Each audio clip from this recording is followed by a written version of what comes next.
اگر کسی شخص کو پتہ چل جائے نا کہ یہ سامنے والا پل میں نے گزرنا ہے تو اس پار میری اپنی جائیداد شروع ہو جائے گی، تو وہ پل گزرنا اس کے لیے مشکل نہیں رہتا۔ اگر کسی کو پتہ چل جائے کہ بس یہ 2 سڑکیں ہیں میں نے عبور کرنی ہے، پھر میرے لیے سفر آسان ہو جائے گا، تو وہ جھٹ پٹ گزر جاتا ہے، نہ دھوپ دیکھتا ہے، نہ تھکاوٹ دیکھتا ہے، نہ رش دیکھتا ہے، نہ گاڑیوں کی ریل پیل دیکھتا ہے، گزر جاتا ہے۔ اللہ کریم نے فرمایا بندہ مومن جان لے، اگر میں تجھے ایک مشکل دوں گا تو میں تجھے کتنی آسانیاں، چلے سارے بول دیں کتنی جی، کتنی اللہ تعالیٰ آسانیاں دے گا؟ 2 آسانیاں۔ ہم لوگ اچھا جب ہمارا ذہن بن جاتا ہے نا کمزوری کا، ہمارا جب مزاج بن جاتا ہے مایوسی کا، پھر معاملہ ذرا ہمارے لیے گمبھیر ہو جاتا ہے۔ اگر ہم یہ ذہن بنائے نا کہ مشکل میرے اللہ کی طرف سے آئی ہے تو وہ مجھے آسانی بھی ضرور عطا کرے گا، تو پھر اللہ ضرور ہی آسانیاں عطا فرماتا ہے۔ اور جو مشکلات زندگی میں آتی ہیں نا، حضرت مولا علی شیر خدا رضی اللہ تعالیٰ عنہ کا بڑا خوبصورت فرمان ہے۔ حضرت علی فرماتے ہیں جب تجھے مشکل آتی ہے تو وہ تجھے رب کا پتہ بتانے آتی ہے، وہ تجھے اللہ کا پتہ بتاتی ہے، اس لیے کہ جب تو سارے اسباب کر لیتا ہے، جو ضرورت ہوتی ہے پوری کرتا ہے، تندرست ہو کے وہ کام کرتا ہے، پھر بھی کام نہیں ہوتا، تو اس کا مطلب ہے کرنے والا تو نہیں، کرنے والا کوئی اور ہے جو کام کرنے والا، کوئی اور ہے۔ تو عزیز بھائی یاد رکھیں، ہر مشکل کے ساتھ اللہ نے آسانی رکھی ہوتی ہے۔ اگر اللہ تبارک و تعالیٰ بیماری عطا کرے تو اس کے ساتھ اللہ پھر جو تندرستی دیتا ہے وہ بھی بڑی اعلیٰ ہی عطا فرماتا ہے۔ اگر اللہ کبھی غربت دے تو پھر اس کے بعد جو اللہ تعالیٰ آسانی دیتا ہے وہ بھی بڑی اعلیٰ ہی عطا فرماتا ہے۔ اگر کہیں سے آپ کو دکھ ملتے ہیں تو پھر جب سکھوں کا وقت آتا ہے تو پھر گنے نہیں جاتے۔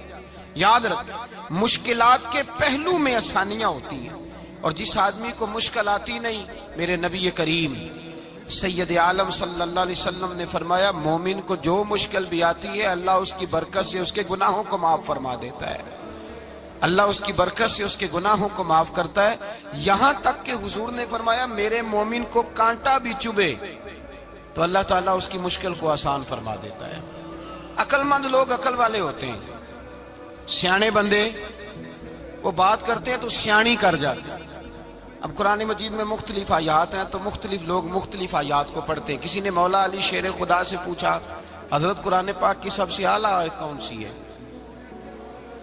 سب سے قرآن مجید میں ہر لفظ ہی اعلیٰ ہے، ہر حرف ہی، ہر لفظ ہی، کیا بات ہے، ذالک الکتاب لا ریب فیہ، ہر بات اعلیٰ۔ لیکن حضرت علی سے پوچھا کہ آپ کے نزدیک کون سی آیت اعلیٰ ہے، تو ذرا غور کرنا، شیر کی بات تو شیروں جیسی۔ مولا علی فرمانے لگے قرآن مجید میں اللہ فرماتا ہے وَمَا أَصَابَكُم مِّن مُّصِيبَةٍ فَبِمَا كَسَبَتْ أَيْدِيكُمْ، فرمایا تمہیں دنیا میں جو بھی مصیبت آتی ہے تمہارے ہاتھوں کے کرتوتوں کی وجہ سے آتی ہے، وَيَعْفُو عَن كَثِيرٍ، بہت ساری تمہیں معاف کر دیتا ہوں۔ تو حضرت علی کہنے لگے یہ سب سے اعلیٰ آیت ہے میری نظر میں۔ لوگ کہنے لگے حضور ہم تو سمجھے تھے کہ شفاعت والی آیت کو آپ اعلیٰ کہیں گے، یا جو اللہ کہتا ہے لا تقنطوا من رحمت اللہ اس کو آپ اعلیٰ کہیں گے، تو آپ اس آیت کو اعلیٰ کہہ رہے ہیں کہ تمہیں جو تکلیف آتی ہے تمہاری اپنے ہاتھ کی کمائی کے سبب سے آتی ہے، اس کو آپ اعلیٰ کہہ رہے ہیں۔ تو حضرت علی رضی اللہ تعالیٰ عنہ فرمانے لگے میرے بھائیو ذرا غور کر کے اس آیت کو پڑھو، رب فرماتے ہیں تم جو غلط حرکت کرتے ہو اس کی سزا دنیا میں تمہیں کسی مشکل میں ڈال دیتا ہوں اور بہت ساری ویسے ہی معاف کر دیتا ہوں۔ فرمایا رب کہہ رہے ہیں میں تمہیں دنیا میں مشکل میں ڈال کے معاف کرتا ہوں۔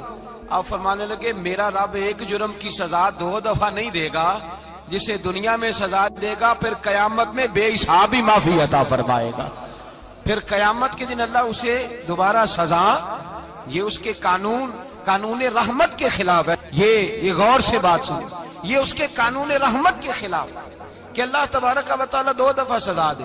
تو اگر اس نے دنیا میں سزا دے لی تو اس کا مطلب ہے قیامت میں دوبارہ سزا، تو یہ سب سے اعلیٰ ہے۔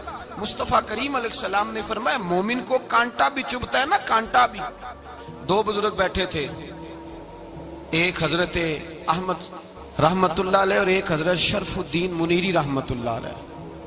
تو حضرت شرف الدین منیری کہنے لگے کہ دوست اصل میں وہ ہوتا ہے جو دوست کی طرف سے آنے والی تکلیف پر صبر کرے،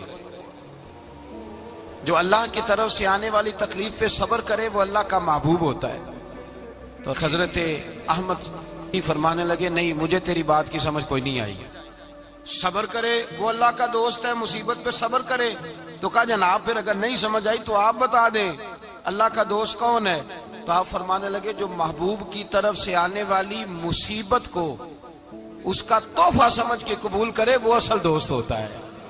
اس کا تحفہ سمجھ کے قبول کرے، اپنے رب کا تحفہ سمجھے، مالک کا تحفہ سمجھے کہ اس نے مجھے تحفہ دیا ہے، مجھے کسی مشکل میں ڈالا ہے. تو رب کریم بلا مثال و بلا تشبیہ سمجھانے کے لیے اللہ جب کسی کو مشکل میں ڈالتا ہے، کافروں کو تو اس نے موجیں کرائی ہوئی ہیں، بڑی بڑی سہولتیں دی ہوئی ہیں، مشکل میں ڈب بھی ڈالتا ہے، اپنے نیک بندوں کو ہی ڈالتا ہے. نمرود اور فرعون کے پیروں میں کانٹا بھی نہیں چبھتا تھا، ان کو تکلیف نہیں آتی. تکلیف کسے آتی تھی؟ اللہ کے نیک بندوں کو تکلیف آتی تھی. حضرت رابعہ بصریہ جب تک زندہ رہی تب تک بیمار رہی. جس دن طبیعت ٹھیک ہوتی تو کہتی اے اللہ تو کہیں مجھ سے ناراض تو نہیں ہو گیا، تو کہیں ناراض تو نہیں مولا. مولا جب تو مجھے تکلیف دیتا ہے تو میں رو کے تیری عبادت کرتی، جب مجھے دکھ ہوتے ہیں تو میں سجدے میں تڑپتی، اور خدا بندہ اب تو میں سکھی ہوں، موج میں ہوں، مجھے رونا ہی نہیں آ رہا. تو خدا بندہ تو کہیں ناراض تو نہیں ہو گیا مجھ سے؟ دکھ تو اچھے ہوتے ہیں، دکھ تو پیارے ہوتے ہیں، اور دکھوں کے بعد جو اللہ آسانی دیتا ہے اس آسانی کا پھر کیا ہی کہنا. اس حضرت ایوب علی نبینا علیہ الصلوۃ والسلام بیمار رہے، 60 سال اللہ نے تندرستی دی. کتنے سال بولے؟ 60 سال غور کرنا بات پر، 60 سال علیل رہے، پھر بیمار ہو گئے. 18 سال ہو گئے بیمار ہوئے. زوجہ کہنے لگی دعا کر لیں آپ کو اللہ صحت دے دے. ہمیں اگر کوئی بندہ پوچھ لینا کہ بھائی کبھی کوئی خاص بات تو سناؤ، تو ہم جو ساری زندگی سکھ کے ساتھ سوئے ہوتے ہیں وہ بات نہیں سناتے. وہ جو ایک رات درد سے نیند نہیں آتی اس رات کا قصہ سناتے ہیں. کہتے ہیں وہ میرے الٹے دانت میں درد تھا تو میں ساری رات سو نہیں سکا. او بھائی جو ساری زندگی سویا ہے اس کا تو ذکر نہیں کر رہا، اور ایک رات جو تجھے نیند نہیں آ رہی. کسی سے پوچھا جائے، ڈاکٹر کہتے ہیں 360 ہڈیاں ہوتی ہیں وجود میں. کسی سے پوچھا جائے نا تیرا کیا حال ہے تو 359 ہڈیوں کا ذکر نہیں کرتا، جس گھٹنے میں درد ہے اس کا ذکر کرتا ہے. کہتا ہے یہ گھٹنے میں بڑی درد ہے. او بھائی باقی 359 ٹھیک ہے نا، ان کی بھی تو کوئی بات سنانا. حضرت رابعہ بصریہ رحمت اللہ علیہ کے پڑوس میں ایک نوجوان رہتا تھا، آپ کے پڑوس میں. تو وہ جب جو محلے میں بچے رہتے ہیں نا گاؤں میں، ان کا پتہ ہوتا ہے. پڑوسی تھا تو 34-35 سال نوجوان کی عمر ہو گئی، کبھی بیمار نہیں ہوا. ایک دن اس کی طبیعت علیل ہوئی، سر میں درد ہوا تو اس نے پٹی باندھ لی سرخ رنگ کی. باہر نکل کے آیا، حضرت رابعہ بصریہ علیہ رحمہ نے دیکھا تو فرمانے لگے بیٹے خیر ہے؟ لگا جی اماں جی سر میں بڑی درد ہے. آپ فرمانے لگے کتنی عمر ہو گئی؟ کہنے لگا 34-35 سال. فرمانے لگے پہلے تو کبھی درد نہیں نہ ہوئی؟ کہا نہیں اماں جی آج ہی ہوئی ہے. تو آپ فرمانے لگے 34 سال اللہ نے صحت دی ہے، تو نے شکر کی ایک پٹی بھی نہیں باندھی، اور آج درد ہوئی ہے تو شکوے کی پٹی تو نے فوراً ہی باندھ لی ہے. کوئی شکر کی پٹی بھی باندھ نہیں تھا. حضرت ایوب 18 سال بیمار رہے. زوجہ کہنے لگی دعا کر لو. تو آپ فرمانے لگے بی بی سے کہ صحت کتنی دیر رہی؟ اس نے کہا 60 سال. تو آپ فرمانے لگے ذرا بیماری کو بھی 60 سال گزر لینے دو پھر دعا بھی کر لیں. یہ دعا کی، اللہ یہ لفظ کہے اللہ نے صحت دے دی، تندرستی آ گئی. ایک دن گھر میں بیٹھے بیٹھے زوجہ کہنے لگی کہ ایوب یہ بتاؤ دکھ اچھے کہ سکھ؟ آپ فرمانے لگے سارے دن ہی اللہ کے ہیں پر دکھ بڑے اچھے تھے. مجھ سے پوچھو تو دکھ بڑے اچھے تھے. کہا کس طرح؟ تو حضرت ایوب فرمانے لگے جب میں بیمار تھا تو 24 گھنٹے میں ایک دفعہ میرا رب میرا حال پوچھا کرتا تھا. ایک دفعہ میرا اللہ پوچھتا تھا ایوب تیرا حال کیا ہے؟ فرماتے ہیں 12 گھنٹے تو لذت ہی رہتی تھی کہ میرے رب نے میرا حال پوچھ لیا، اور اگلے 12 گھنٹے میں انتظار کرتا تھا مالک حال دوبارہ کب پوچھے گا. فرمانے لگے اب صحت تو ہو گئی ہے پر اب میرا رب میرا حال تو نہیں نہ پوچھتا. بھائی مشکلات جو ہوتی ہیں وہ تو تجھے سجا دیتی ہیں، سوار دیتی ہیں. تجھے یاد آتا ہے کوئی اپنا، جب تجھے درد ہوتی ہے نا، تکلیف ہوتی ہے، پھر تیرا دل کرتا ہے کوئی کندھا ملے جہاں میں سر رکھ کے رہوں. پھر اسی لیے تو کسی درویش سے کسی نے پوچھا تھا اپنا کون ہوتا ہے؟ تو کہا جو تجھے دکھ کے وقت یاد آئے وہ تیرا اپنا ہے. جو تجھے عین آزمائش کے وقت یاد آئے اور تجھے اس کا نمبر فوراً تیرے موبائل پہ چلنے لگے وہ تیرا اپنا سجن ہے، جس کو تو دکھ کے وقت یاد کرے. تو بھائی مشکلات کے بعد جو اللہ آسانی دیتا ہے. حضرت ابراہیم کو آگ میں بھی پھینکا گیا، حضرت ابراہیم علیہ السلام کو ستایا بھی گیا، نکالا بھی گیا، لیکن جب ان مشکلات سے گزرے تو میرا رب فرماتا ہے وَإِذِ ابْتَلَىٰ إِبْرَاهِيمَ رَبُّهُ بِكَلِمَاتٍ فَأَتَمَّهُنَّ قَالَ إِنِّي جَاعِلُكَ لِلنَّاسِ إِمَامًا. کہا جب ابراہیم پورے اترے تو پھر ہم نے انہیں امام بنا دیا. یا اللہ کس طرح کی امامت دی؟ فرمایا میں نے اتنی اعلیٰ شان عطا کی ہے کہ اپنے لاڈلے رسول کو جناب ابراہیم کی نسل میں پیدا فرما دیا ہے. میں نے مصطفیٰ کو ان کی نسل میں پیدا کر دیا, قیامت تک کے لیے ان کا وقار بڑھا دیا. اللہم صلی علی محمد وعلی آل محمد کما صلیت علی ابراہیم وعلی آل ابراہیم. ان کی عظمت بڑھا دی, اس لیے کہ جب وہ آزمائش سے گزر کر کے آئے پھر جو آسانی دی. میرے نبی پاک صلی اللہ علیہ وسلم نے دین ابراہیمی کی بہت ساری چیزوں کو رکھا, کہا میں ملت ابراہیمی پہ ہوں. جب کوئی مشکلات کو عبور کر کے آتا ہے, جب کوئی تکلیفیں سہ کر کے آتا ہے, اس کے لیے جو اجر ہوتا ہے, اس کے لیے جو پھر اللہ کتنی ذرا بڑی توجہ کیجئے گا. لوگ سمجھتے ہیں فلاں آدمی مشکل میں ہے تو شاید مشکل میں ہی رہے گا, فلاں آزمائش میں ہے تو شاید میرا اللہ فرماتا ہے ایک مشکل دے کے میں دو آسانیاں بھی دوں گا. تم مشکل دیکھ رہے ہو, مشکل نہ دیکھو, وہ جو اس کو بعد میں آسانی آنے والی ہے, اور ڈبل جو میں اس پر نعمت کرنے والا ہوں اس کو دیکھو. حضرت یوسف کو بھائیوں نے کنویں میں ڈال دیا تھا, اور جب کنویں سے نکلے تو مصر کے بازاروں میں بکے, اور پھر زلیخا نے الزام لگایا تو حالات بگڑ گئے.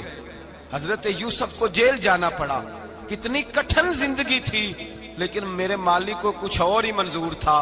کنویں میں گرنے والے, بازار میں بکنے والے, جیل میں جانے والے, الزام لینے والے جناب یوسف کو رب کریم نے اسی مصر کا بادشاہ بنا دیا. اللہ پاک نے اسی مصر کا حکمران بنا دیا. یاری تیری سونا پر ازمیشاں تیریاں اگ, اے سونا پرکھیا جاوندائی پہلو نال اگاں دے لگ. اس کے لیے تھوڑا سا جتن کرنا پڑتا, تھوڑے کٹھن حالات سے گزرنا پڑتا, تھوڑی آزمائشوں کا روپ دیکھنا پڑتا. ہم چاہتے ہیں کہ ہمیں چھیڑے کوئی نہ کوئی تکلیف نہ آئے, کوئی آزمائش. یہ ہو نہیں سکتا میرے بھائی, نامی کوئی بغیر مشقت نہیں ہوا. 100 بار جب عقیق کٹا تب جا کر نگی ہوا. ہم چاہتے ہیں کہ ہمیں کچھ بھی دقت نہ آئے, مشکلات نہ آئے, اور مشکلات تو انسان کو سنوارتی ہیں بھائی, وہ تو نکھارتی ہیں. کبھی پوچھا کرو جا کر کے کسی گندم کے دانے سے کہ تو کہاں کہاں سے ہو کے آیا ہے, کہاں کہاں سے نکل کے آیا ہے, تو وہ بتلائے گا کہ بڑے مشکل مراحل سے گزرا ہوں, اور پھر اللہ نے مجھے طاقت دی ہے کہ میں انسان کے وجود کا حصہ بناؤں. تو بھائی کٹھن مراحل, آزمائشیں, تکلیفیں, یہ انسان کو بڑا انسان بنا دیتی, یہ اس کے لیے ترقیوں کا پیش خیمہ ہوتی. ہمارے جمال پریشان ہو جاتے ہیں. عورتیں خاص کر کے اس بات پہ توجہ کریں, وہ بڑی جلدی غم لے جاتی ہیں. وہ کہتی ہیں جانے میرا کچھ ہوگا ہی نہیں, جانے میرا کچھ ہو ہی نہیں سکتا. میرے بھائی درجنوں اور بیسیوں لوگ ایسے ہیں جن کی اولادیں نہیں تھی, لیکن نام ان کا ان سے بھی زیادہ ہے جو بڑے بڑے صاحب اولاد. حضرت خواجہ معین الدین اجمیری کو جانتے ہیں آپ لوگ؟ نہیں, جو جانتے ہیں وہ بولے. جانتے ہیں جی؟ لو جی, کافی سارے جانتے ہیں, تھوڑے جی رہ گئے. جانتے ہیں نا خواجہ صاحب کو؟ ان کے کسی بیٹے کو جانتے ہوں؟ نہیں جانتے, نہیں جانتے, نہیں جانتے آپ ان کے بیٹے کو. حضرت خواجہ معین الدین اجمیری رحمت اللہ تعالیٰ علیہ کے بیٹے کو نہیں جانتے, لیکن ویسے آپ ہندوستان میں کسی آدمی کو چھیڑ کے دیکھیں, وہ کہے گا میں خواجہ صاحب کا روحانی بیٹا ہوں, میں اولاد.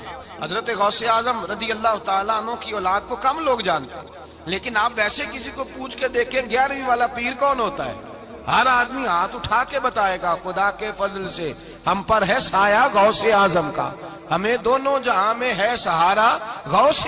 لوگ جھوم کے بتلائیں. میرے بھائی یہاں لوگ پریشان ہو جاتے ہیں کہ اولاد ہوگی تو یہ ہوگا, فلاں ہوگا تو یہ ہوگا. بھائی ایسی کوئی بات نہیں. میرے پاس پیسے ہوتے تو میرا ابا بیماری سے فوت نہ ہوتا. جو مالدار ہوتے ہیں تو کیا وہ بچ جاتے ہیں؟ حضرت اسرائیل انہیں چھوڑ جاتے ہیں؟ او خدا کے بندے تو کیسی بات کر رہا ہے. یاد رکھ, یہ جو آزمائشیں ہوتی ہیں, یہ جو تکلیفیں ہوتی ہیں, یہ جو تھوڑے سے مشکل حالات ہوتے ہیں. حضرت یونس علیہ السلام کی دوستی ہوگی حضرت جبریل امین سے, تو جناب جبریل ملنے آئے. حضرت یونس علیہ السلام فرمانے لگے جبریل میرا دل کرتا ہے مجھے اس بندے کی ملاقات کرا جو اللہ کا سب سے زیادہ عبادت گزار بندہ ہے.